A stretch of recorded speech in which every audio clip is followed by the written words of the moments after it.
Nigger, the word nigger. Yes. It's a friendly term anywhere.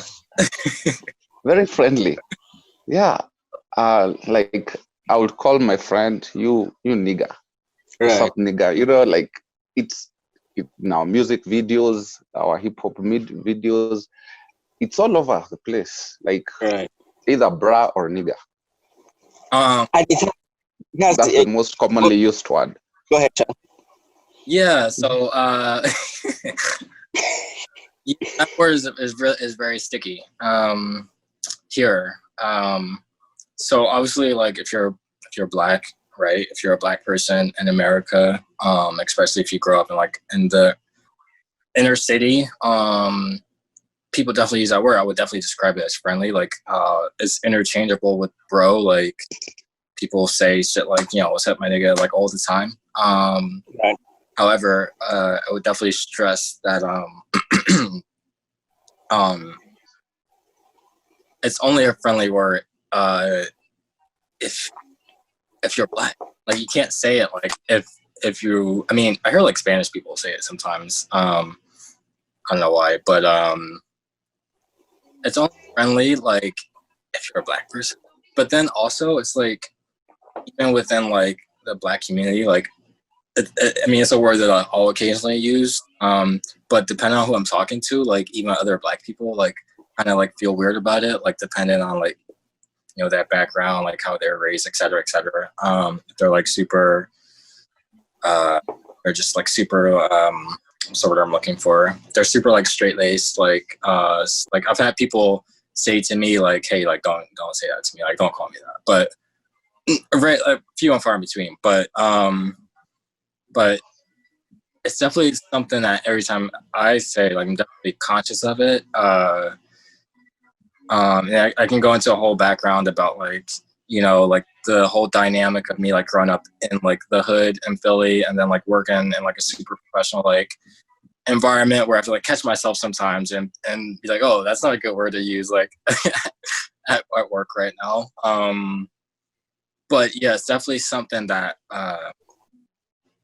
it's always like filtered. I always have to think about it before I say it, and that's probably just, or maybe it's just me, but yeah, especially now, like especially now, like I don't know, it's just it's a little sticky, it's a little sticky. Do you, for my benefit, a little benefit of people, could you pronounce the DGA and DGER? Okay, this is the second point. Nigga, GGA. That's fine. You can say if you're black. Nigger, not so much. That's actually, so the emphasis is on you put a heavy R at the end.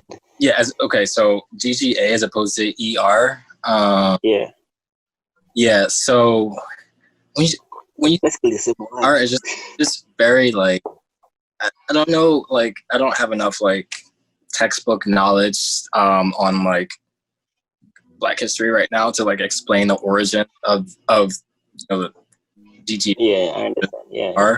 But it's a general consensus among all Black people that when you use at least in the U.S., when you use EER, that's like, well, first of all, no Black person ever uses EER unless they're being like ironic. Right. But that it's almost like two separate words. Like nigga, GGA is like, hey bro, like what's up?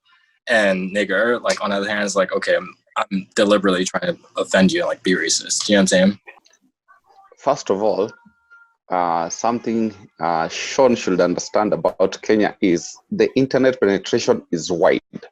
Really? Like we have, yes, every house have almost like in town center we have almost 75% of internet penetration.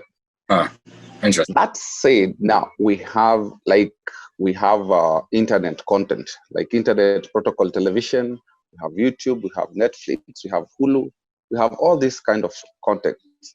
Now, hip hop is, unlike other countries, Kenya identify more with hip hop. Like you go to Tanzania, they listen to their own music called bongo, which is more of a like R&B, but in Kiswahili, in Swahili. You go to Uganda, they have a lot of reggaeton. more identifying with the Jamaica, the Caribbeans. But in Kenya, we listen more to rap.